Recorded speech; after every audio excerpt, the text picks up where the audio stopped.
Welcome back, folks. The past few weeks for the Northwestern Red Raider football team, they were pretty tough.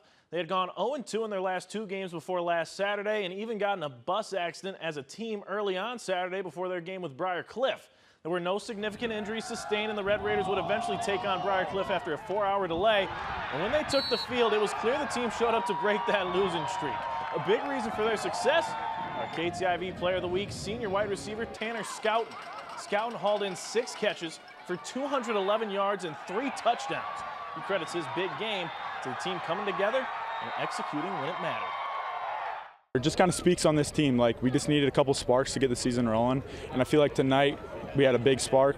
So it just feels good to come together as an offense, come together as a team, and create a lot of sparks. So it's awesome. Once we saw these corners pressing us, and just really got to take advantage of it, which was good. Quarterbacks were on point, so I'm proud of those guys. Now the big game for Schouten comes after he missed most of the last 2 seasons due to injuries. Head coach for the Red Raiders, Matt McCarty, talked about the way Schouten opens up the offense and stretches the field.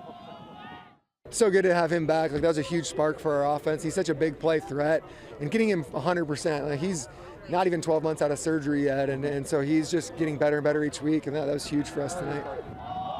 Schouten and the Red Raiders, they're back in action as they host 4th-ranked Morningside on Saturday. That is set for a 1 p.m. kick.